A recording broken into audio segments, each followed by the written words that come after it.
Life is one exciting adventure that can be summarized in this illustration. There are big questions like, why are we here on earth? And there are more manageable ones like, in the diagram shown, how many squares are there?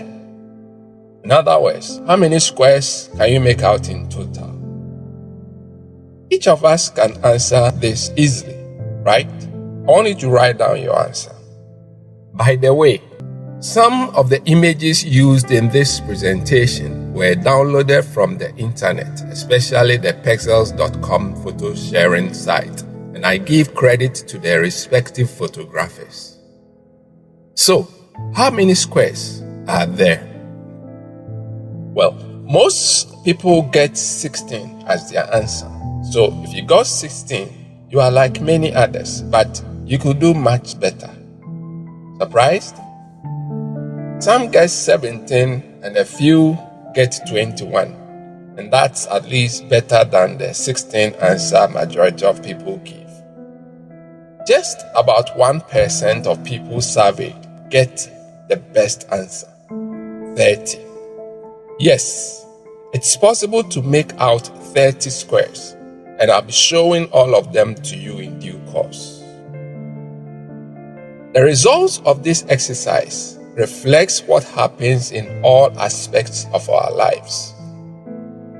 We generally settle for the usual 16 in the squares of life, even though we are capable of attaining 30. This exercise is most helpful if it's your first time at it, but if you've seen it before, then just cast your mind back to how you fared the first time you tried it. In any case, one of the key lessons from this exercise is that sometimes you need someone to show you things that are obvious. And more often, you need someone to show you things that are not so obvious. A year before getting married, I relocated to a different part of town and joined a church in this new location. I then joined the youth fellowship and along the line got elected to lead the fellowship. I soon reckoned that I really needed to learn leadership. Otherwise, it was going to be very difficult leading the highly heterogeneous group it was. So I headed to my favorite bookshop and got leadership books and some general self-help books that caught my attention. I read those books diligently, and that was the beginning of an unforgettable experience.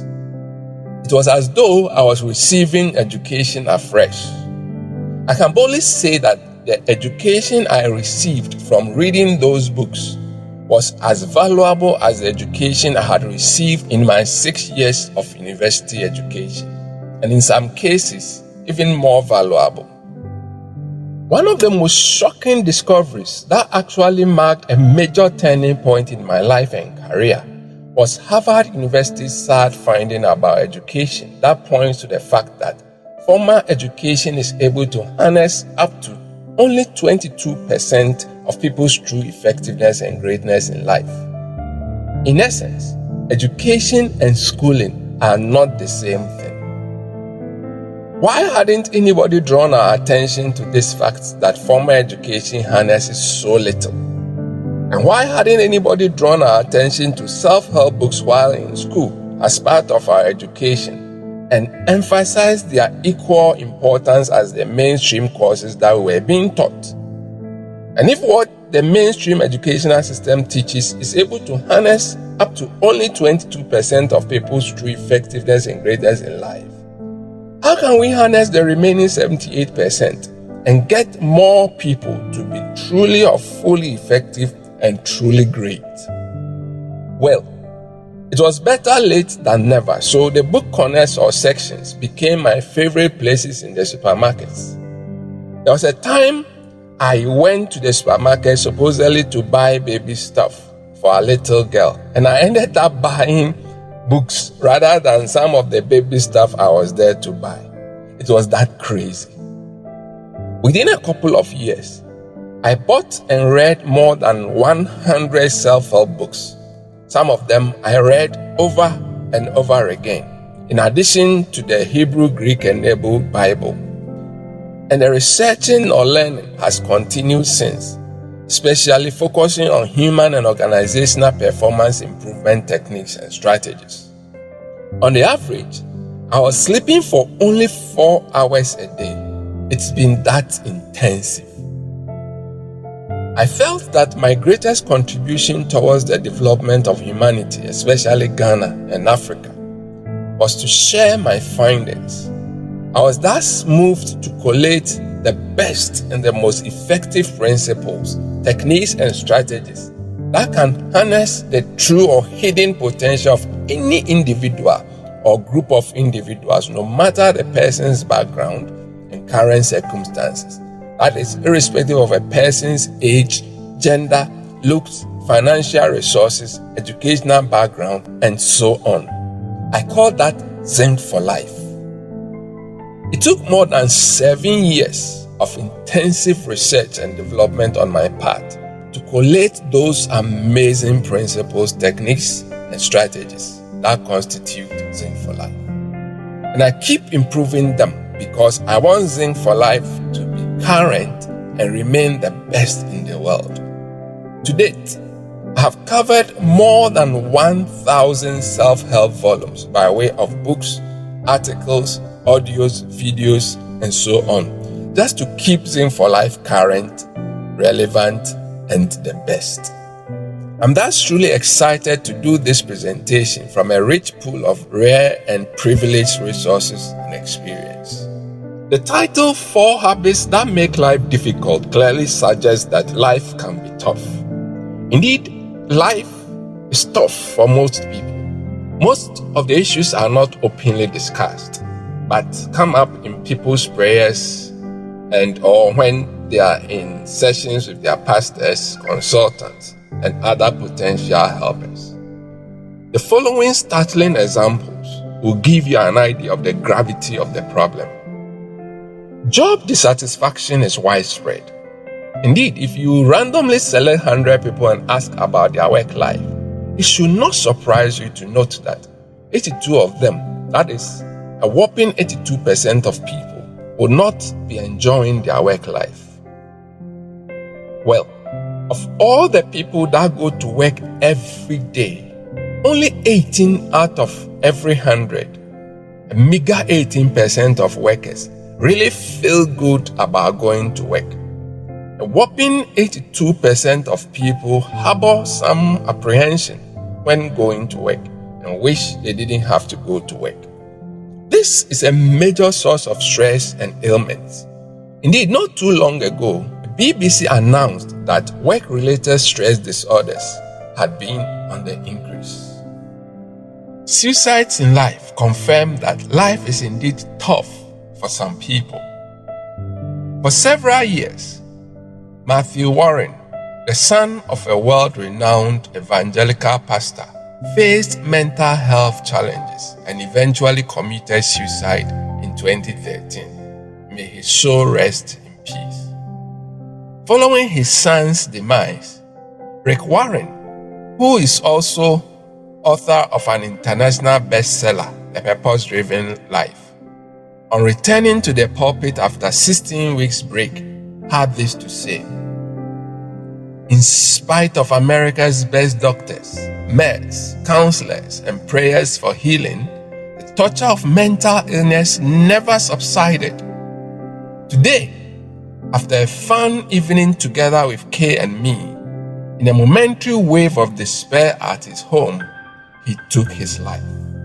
He also said, "For 27 years, I prayed every day of my life for God to heal my son's mental illness." But Rick further said that he intended to turn his grief into a message of service and hope.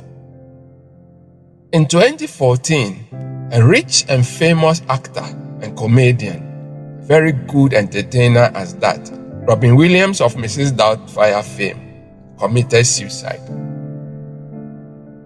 On 9 September 2019, Gregory Ilse, Executive Director of Counseling and Psychological Services, a head of mental health services at University of Pennsylvania, and TEDx conference speaker on cultivating resilience, committed suicide. That same day, Jared Wilson, pastor and author of Love is Oxygen, How God Can Give You Life and Change Your World, also committed suicide. May their souls rest in peace. These constitute just a tip of the iceberg. Every day, people commit suicide, and that cuts across all classes of people. Also, many people contemplate suicide but don't get to execute it. Some also attempt suicide but somehow do not get to complete it. It's that serious. Global statistics show that 80 out of 100 businesses fail within their first 5 years. Of those that survive, 80% still fail within the subsequent 4 years. Out of those that remain after these 9 years, only 15 out of 100 make a significant profit. The remaining 85% just hang in there. That means if 100 businesses start today, in 9 years, only 4 of them will be surviving. And of the 4, only 1 will be making a significant profit. Let's talk about Africa, a very blessed continent. We have cocoa, diamond, bauxite, oil, timber, and many natural resources in abundance, and have been selling these to the world for so long. Indeed, some of the cities reflect this blessing to some extent. Africa is also blessed with universities, polytechnics, training colleges, and technical schools that produce numerous intellectuals, professors, doctorate holders, master's holders, diploma holders, and a whole lot of people with serious academic credentials, some from very reputable universities across the globe, and are in charge by way of leadership at various levels. Additionally, we are a highly religious people. We worship God a lot and we pray a lot. In spite of all these, many, if not most, of the countries are largely bedeviled with age-old developmental problems such as indiscriminate littering, ignorance, illiteracy, diseases, unemployment, stark poverty, and general underdevelopment.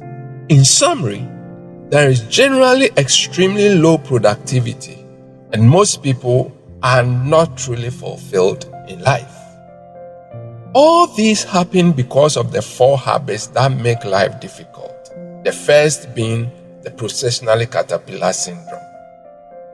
Before I explain what this habit is, I like to note that the 4 habits are core habits, in that any other habits you can think of can be classified under these 4 core habits. Also, they are intertwined in that at any point they all manifest, but to different extents and in such a way that each reinforces the others. Now, what is processional caterpillar syndrome? The first habit. Can you make out what's on your screen? Well, we have about 11 insects here, all lined up, one behind the other. They are caterpillars, the larval stage of the butterfly. These particular types are called processional caterpillars because they have the habit of lining up this way, as though in a procession. Jean-Henri Faber, a researcher, conducted a very interesting experiment. He placed these caterpillars in a circle, and for 24 hours, they dutifully followed one another round and round and round. That is activity without productivity. Terrible. Faber then placed the caterpillars around a saucer, or let's say a small plate, and placed their favorite food, that is pine needles, at the center of the plate. And for 6 days, The processional caterpillars were moving round the saucer, dying from starvation and exhaustion, even though an abundance of good food was within just 2 inches of reach. As strange as this appears, we humans behave this way a lot of the time, if not most of the time. You never decided to come into this world. No one ever did. Well, ordinarily. You woke up one day to realize that you were in this world and living among a number of people at various levels, starting with the family.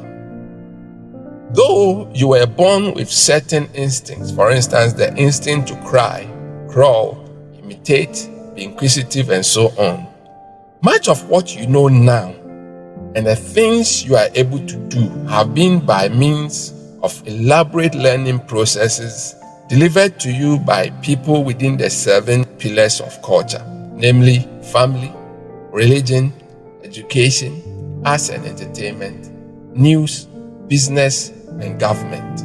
It so happens that even with their best intentions and effort, chances are that eventually you have been inadvertently socialized to underestimate your capabilities and are thus using so little of your true or hidden potential, far less than 10%. Indeed, most people would rather not think, make their opinions known, or speak in public.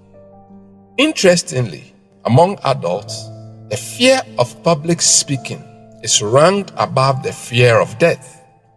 For that matter, it is often joked that at a burial service, if you call someone at random to come in front to say something to the people that have gathered, that person will rather wish that he or she was the one in the coffin. Funny though, most people would rather wish to be the one in the coffin than the one to make a public speech of any sort. In a lot of cases, when someone is bold enough to raise a concern that seems to challenge the status quo, people are likely to either ignore him or her or otherwise attack him or her. I have experienced it so many times.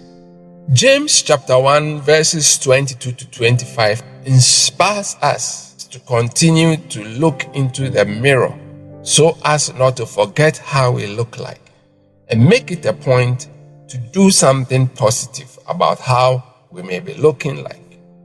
Well, this is someone who looked at herself in the mirror and did something very interesting. A child with cancer. She's lost all the hair. She looks in the mirror and tries to draw hair on her head. She draws on the mirror. Isn't that cute? This picture reminds me of how much we love the status quo and resist the need to do things differently in the face of the reality. In the 1950s, most diseases were as a result of poverty. But in the case of childhood cancers, this was not so. The children who were dying from cancer seemed to come from affluent families. This baffled everybody. It was such a big problem. Alice Stewart, a brilliant doctor in Oxford at the time, felt that to make her mark, her greatest contribution to medical science would be to find the cause of this problem and therefore solve it. She worked very hard and eventually discovered that largely the children who had died were of mothers who had been x-rayed during their pregnancy period. People got very excited about the findings, especially following the publication in The Lancet. She even won an award very much similar to the Nobel Prize. Now, what would be the most logical step to follow from such a finding? Stop x-raying pregnant women, right? Well, the medical establishment did not stop x-raying pregnant women until some 25 years later. 25 years. In spite of the rampant deaths, even in the light of the convincing findings that had received such applause through a well-respected scientific journal, nothing really changed for 25 years. What Rita Brown says about this habit is indeed instructive. The temptation to be a procrastinating caterpillar and just keep doing the same old things is not easy to resist. It is as if there is some romance in following our old habits. I'll give some local examples. In February 2015, I published one of my most insightful articles titled, "What the Church Refuses to Teach About Christianity." In June that same year, I granted an interview on the matter, and according to the host, that interview generated the most audience interaction as at then. Indeed, after the interview, one of the many follow-up calls I received was from one bishop with about 100 pastors under his mentorship, and he invited me to speak to his team of mentee pastors. I've had so many pastors encouraging me to carry on with this assignment. Similarly, lots of people and organizations have been loud in the media trying to draw the church's attention. But has there been any significant application of the insights so shared? Your guess is as good as mine. The church still refuses to teach what it refuses to teach about Christianity, even though teaching that would help improve the lives of the members significantly and help them to make greater impact on society in amazing ways and also increase their earnings. Let me turn to education. Much of the current educational system was designed to serve the Industrial Revolution. It has become largely obsolete. The system is predominantly educating people to fit into yesterday's way of doing things, not necessarily to deal with existing and emerging problems, let alone create an amazing future. Many well-meaning individuals, including experts in the field of education like Anisafa, Geoffrey Canada, Sir Ken Robinson, Professor William Arthur Lewis, and so many others, have therefore called for a major paradigm shift in our educational system as it's no longer serving its purpose. In March 2016, I added my voice by suggesting two very effective ways of improving our education. It was in an article that was published in the Daily Graphic, the biggest newspaper in Ghana. Indeed, my thoughts have been shared on many media platforms including City FM, Joy FM, TV3, and more. Despite this incessant call for major reforms, the system has been extremely slow at responding, even though the suggestions are relatively easy and inexpensive to implement. We seem to be okay with the status quo, even though we very much complain about the graduates being churned out year after year. I believe that if you should look into your own life, you must have received advice or guidance or recommendations that you did not implement, even though you knew very well that implementing those recommendations was going to impact your life in a very positive way. Example, reducing intake of sugary and processed foods. You get the point? Great. Obviously, we cannot go on doing the same thing over and over again, but expect different results. So I have chosen to use a different approach. But generally, what can we do to avoid this habit? Question everything. Ask a lot of questions. It could be just to yourself or to others where necessary. Questions such as, why are we doing this? What do we seek to achieve? Will we achieve what we seek to achieve by doing what we are doing or will be doing? We have been doing X, Y, and Z for so long. What has been the impact? And is there a better way? Ask all the questions. Most especially, review what people propose in order to understand them sufficiently, and then critique same.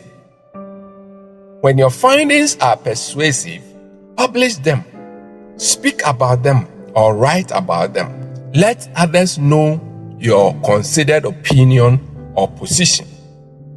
And where necessary, use the available legal system to compel people to act in the proper way. I believe that true education must sow in us a penchant to continually ask questions, the right questions, and all the questions, until we are completely satisfied with the answers, because that's the only way we can create a better world for ourselves.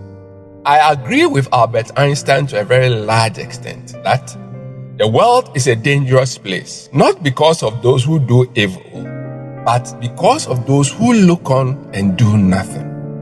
At least, say something.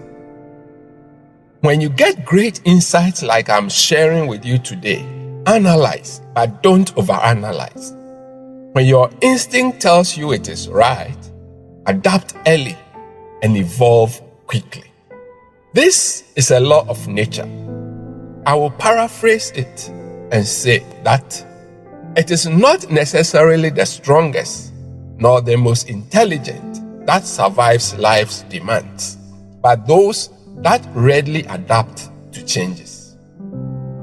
That's about the first habit that makes life difficult. If you have any questions on what I have shared so far, you may pause this video and post your question at the comment section below. Great. Let me round up. Every morning in Africa, a gazelle wakes up. It knows it must run faster than the fastest lion, or it will be killed. Every morning a lion wakes up. It knows it must outrun the slowest gazelle, or it will starve to death. As I said in the beginning, life is one exciting adventure that can be summarized in this illustration. You most likely are aware that life is a race. You are at any moment of your life chasing one thing, whilst another thing is chasing you. You know, the kind of race that exists between the lion and the gazelle or the antelope. For instance, when it comes to pursuing happiness, health, wealth, and peace, you are a lion. And when it comes to paying bills, you are a gazelle. Whatever the case is, you need to run fast enough. In other words, it doesn't matter if you are a lion or a gazelle. When the sun comes up, you'd better be running. And knowing the 4 habits and avoiding them will help you to run fast indeed in every area or aspect of your life. Great. This presentation has been brought to you by the kind courtesy of CS Foundation, Extreme Human Resource Development Non-Governmental Organization, the Social Ministry of CS. To support this effort, please go to csfoundation.org/support or call +233 26 637 7777. One very important thing to note is that on the average, a person must hear a seemingly new information about 7 times before he or she pays critical attention to it. So chances are that there are a lot of points I made in this presentation that need to be repeated before you can really appreciate it the way I meant it. Let me say that each person should hear the entire message at least 7 times over and over. So you should purpose or decide that you will listen to it again and share it at least 7 times. The message is recommended for any person who is 7 years or above, all the way up to 77 years. So share it to your timeline and also share with individuals and groups on the various social media platforms. And please like our Facebook page and subscribe to our YouTube channel and click on the notification bell so that anytime we post a new video, you will be among the first to be notified. Thank you in advance. I'm particularly inspired by Jeremiah 29:7, to reach especially the whole of Africa with this message. Let's do it together and raise people who will truly be the light of the world and the salt of the land, since we have been created for good works. Bye for now.